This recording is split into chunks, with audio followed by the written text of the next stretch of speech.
Nós, ao longo desses 20 anos, trabalhando com diversas organizações no Brasil, empresas nacionais e multinacionais, começamos a perceber as nuances das 9 fases existenciais das organizações. Cada uma delas exige do líder e do gestor um certo tipo de posicionamento, a implementação de algumas estratégias e a construção de algumas estruturas para a empresa funcionar bem enquanto ela está vivendo aquela fase. Na medida que ela passa para a próxima, ela mantém algumas coisas da estrutura anterior e aumenta a sua complexidade. Isso significa o quê, Gilberto? Aumentar a complexidade significa que ela aumenta a qualidade de informações e a quantidade de informações processadas. Então ela necessariamente vai precisar de pessoas mais preparadas, mais tecnologia para as pessoas utilizarem e fazerem uso dessa informação, naturalmente uma cultura mais forte, mais bem estabelecida, processos mais robustos. Então, na medida que a empresa vai evoluindo nessas fases existenciais, aumenta a complexidade, mas também a efetividade da organização. E por que é importante saber como funciona cada fase, Gilberto? É pelo seguinte: na medida que você sabe qual é a fase que a sua empresa está, vamos imaginar que você identifica assim, nossa, a minha empresa está na fase 2. E aí você assiste uma palestra, um curso, ou lê um livro que está ensinando um monte de técnicas e ferramentas e estratégias de fase 5. Se você tentar implementar essas estratégias, essas ferramentas, esses conhecimentos de fase 5 numa empresa de fase 2, você vai se frustrar, porque não é possível. Para você implementar as estratégias de fase 5, você tem que construir a fase 3, a fase 4, e aí sim vai dar certo essas ferramentas e essas estratégias de fase 5. E é por isso que tem muito desgaste nas organizações. Porque às vezes, gestores que vieram de outra empresa estão tentando implementar ferramentas e estratégias que funcionavam na empresa onde eles estavam, porque elas já estavam em uma fase diferente de onde eles estão. E aí, na medida que eles tentam trazer aquela melhor prática, a coisa não roda, a coisa não funciona, não acontece como eles estavam planejando. Ou um empresário, ao se capacitar, fazendo um curso, uma formação em gestão, e ele volta para a organização dele, se ele não souber onde a empresa dele está, ele tem dificuldade de implementar na sequência exata as soluções que precisa. Então é fundamental conhecer cada uma das fases, o que fazer para que aquela fase possa se estruturar bem e imediatamente o que fazer para que a próxima fase possa acontecer. A organização vai subindo nessa espiral de evolução e tudo que a compõe, cultura, estrutura, pessoas, processos, também são convidados a evoluírem, a melhorarem, a tornarem todo o processo muito mais fluido, flexível e com mais velocidade para se adaptar às exigências do mercado. Quais são as fases das organizações, as suas características e o que você deve fazer para que ela possa seguir o seu fluxo evolutivo? A primeira fase é onde todas as organizações começam, é a fase da multitarefa. Não existe papel muito bem definido. O próprio dono abre o negócio, ele fecha o negócio, ele atende fornecedores, ele vai até o banco fazer pagamentos, ele atende clientes, ele limpa, ele carrega a caixa e faz o que precisa ser feito. Nessa fase, todo mundo está lá para fazer o que precisar. Ainda não houve tempo de estruturar e organizar as funções. Então, as pessoas simplesmente entram lá e começam a contribuir com o que podem na medida que as coisas vão acontecendo. Muitas organizações podem passar anos nessa fase. Por quê? O que faz a empresa modificar de uma fase para outra é, número 1, a necessidade do mercado. Na medida que a concorrência vai avançando, nós também somos convidados a ajustar a nossa organização, porque senão não continuamos mais naquele mercado. Número 2, a cabeça do principal gestor, o principal tomador de decisão. Esta pessoa, na medida que a mente dela funciona numa fase 5, 6 ou 7, é natural que ela vai querer conduzir a organização nessa direção.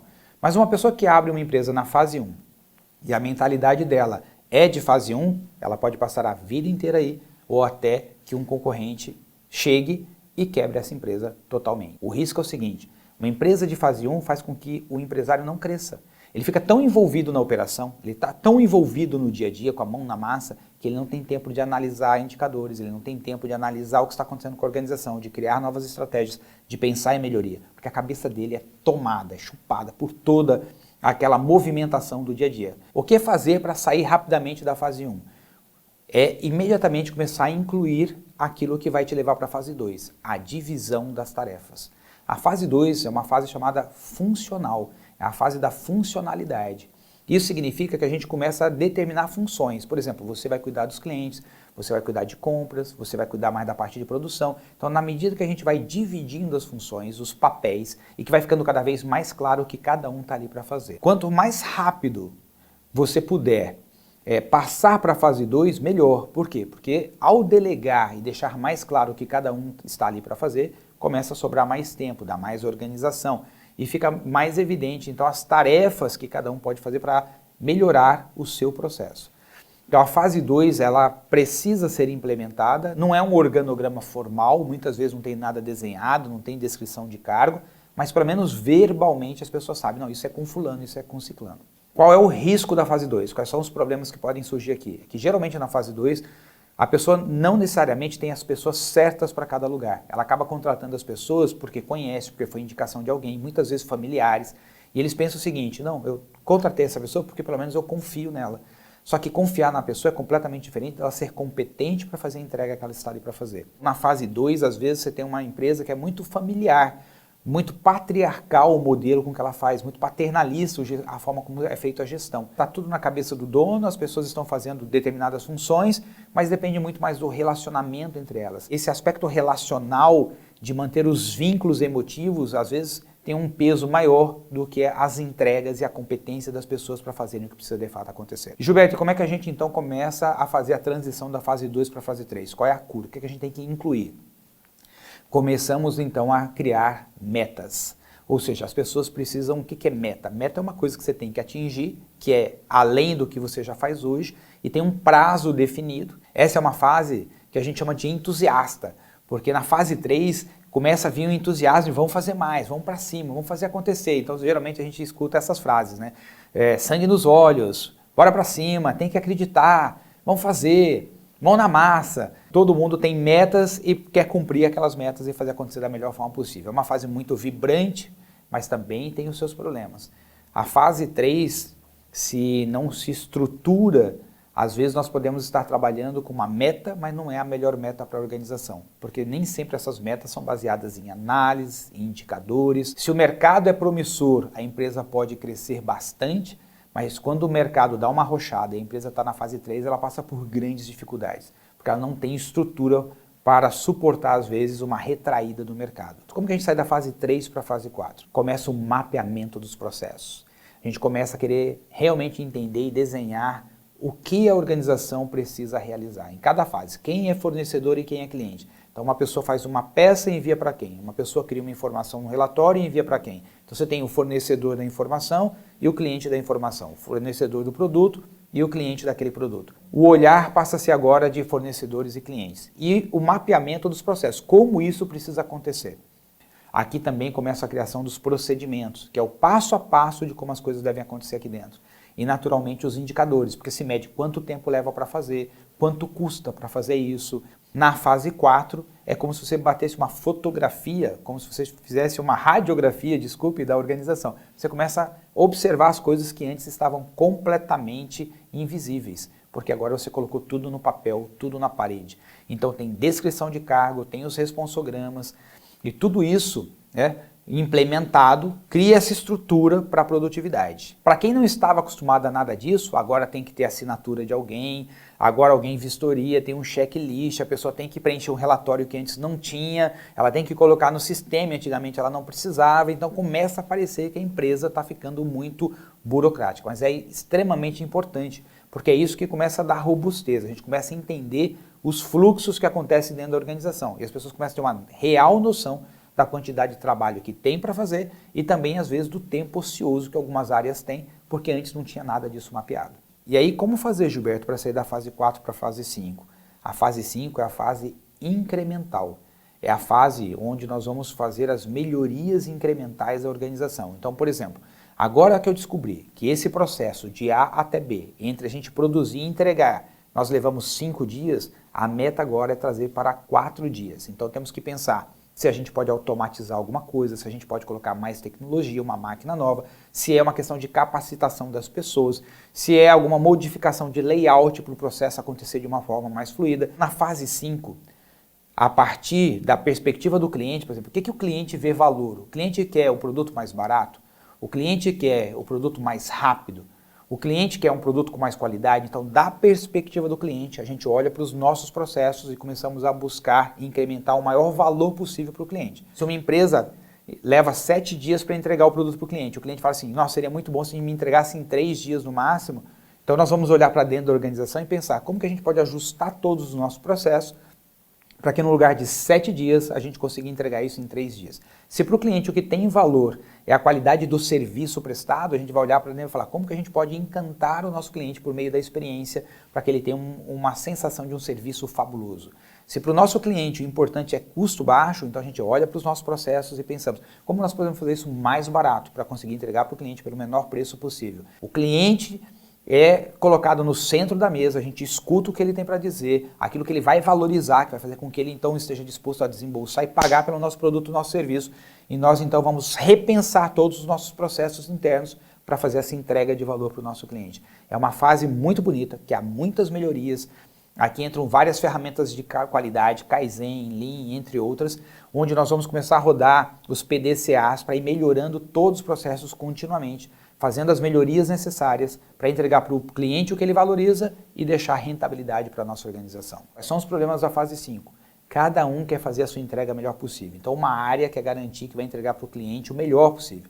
Só que nem sempre tem uma boa relação com os fornecedores. Então muitas vezes, como cada um está pensando no seu quadrado, cada um tem os seus indicadores, tem as suas metas e os seus projetos, ninguém está muito disposto a colaborar com as outras áreas. Tipo, eu tenho que entregar, eu tenho minha meta, eu tenho meu prazo, eu tenho minha qualidade, ferre-se o resto, eu vou fazer o meu. E a outra área está pensando da mesma forma. Só que todas elas são interdependentes. E porque elas não estão trabalhando juntas, a organização começa a sofrer consequências. E aí que entra a necessidade de se implementar a fase 6. Na fase 6, que é uma fase colaborativa, é uma fase em que as pessoas começam a trabalhar juntas para resolverem em conjunto problemas que estão impactando toda a organização. Os departamentos se unem em determinados projetos, várias pessoas de áreas diferentes estão trabalhando para melhorar alguma coisa que vai ser bom para o todo. Aqui realmente começa a valorizar o propósito da organização, os valores da organização. O propósito aqui é inspiracional. Enquanto na fase 4 a gente tem missão, visão e valores, na fase 6 o que nós estamos falando é que o nosso propósito nos inspira.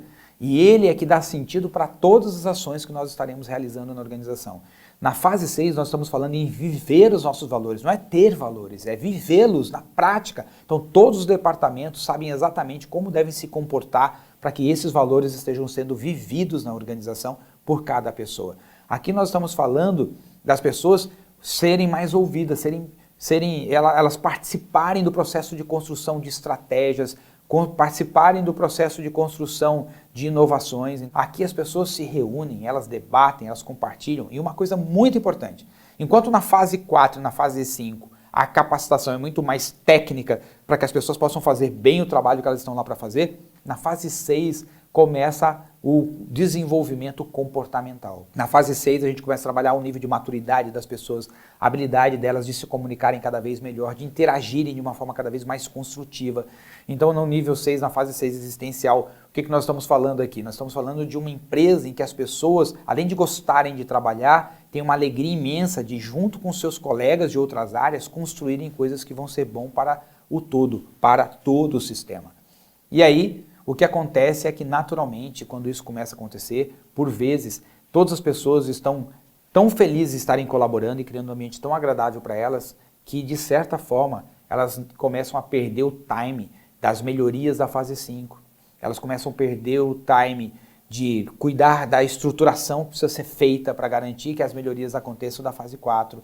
Elas perdem um pouco aquela velocidade de atingir as metas, aquele desejo, aquele ímpeto de atingir as metas da fase 3. Elas perdem um pouco da clareza da função, já que todo mundo está ajudando todo mundo. Muitas vezes voltam de uma forma até um pouco imatura para a fase 1, onde todo mundo está fazendo um pouco de tudo e, de novo, já não estão sabendo direito onde que eles estão envolvidos. E aí esse meio perdido que fica a organização precisa naturalmente implementar a fase 7. A gente define bem, com muita clareza, a direção estratégica da organização e começa a alinhar tudo nessa direção. Nós temos um propósito, que é qual é a grande diferença que nós vamos fazer no mundo por meio da nossa organização. Diante desse propósito, todas as estratégias de todos os departamentos, de todas as áreas, precisam apontar para esse propósito. Mais do que isso, a estrutura tem que estar totalmente desenhada para dar suporte para esse propósito, para fazer isso acontecer. Mais do que isso, nós temos que ter as tecnologias necessárias para fazer isso acontecer da melhor forma possível. Temos que construir uma cultura que fortaleça e dê velocidade para esse propósito se concretizar na prática. Na fase 7, que é chamada fase da integração, da integratividade, é a fase onde todas as coisas, como um míssil, como um laser, como todos os feixes de luz estão apontados para o mesmo ponto, o laser é muito poderoso. Essa é uma fase de gestão integrada. Realmente, a necessidade do sistema aqui é colocado em primeira mão e todas as áreas e todas as pessoas e tudo que é pensado da perspectiva de como nós podemos ajudar esse sistema a funcionar melhor. É uma fase que requer de todas as pessoas que estão ali trabalhando uma perspectiva sistêmica, uma visão sistêmica. Aqui é fundamental, além de toda a capacitação técnica e comportamental, dar para as pessoas a condição delas lerem contextos.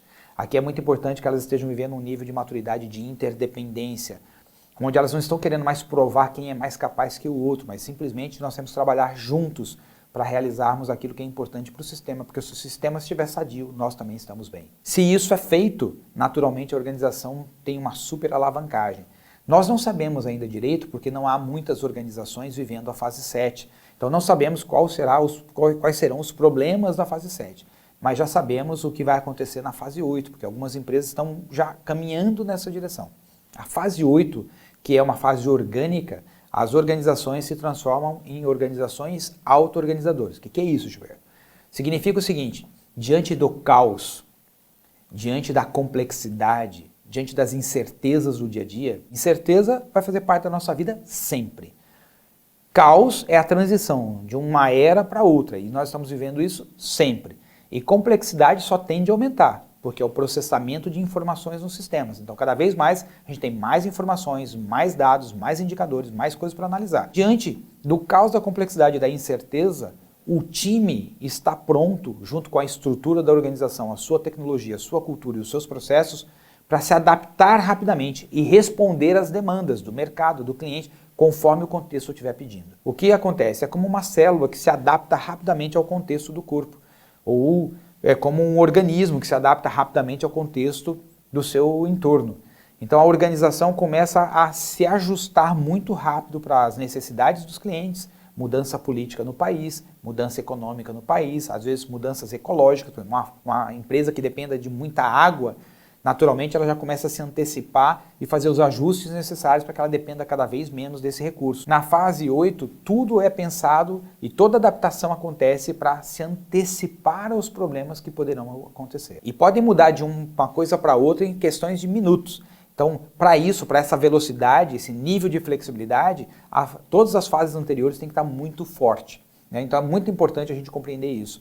Você não consegue construir a fase 5, o quinto andar de um prédio, se você não tiver o 4, o 3, o 2 e o 1. Então, cada fase precisa sendo estruturada gradativamente para se chegar na fase posterior. E a fase 9? A fase 9 já é um nível ainda mais elevado de complexidade, porque veja, a estrutura dos indivíduos que compõem a organização tem um certo nível de preparo técnico, comportamental e de maturidade que permite às pessoas, diante das situações de caos, manterem a calma, a tranquilidade e o discernimento do que precisa ser feito em prol da organização. A estrutura das pessoas e a estrutura da organização estão conversando.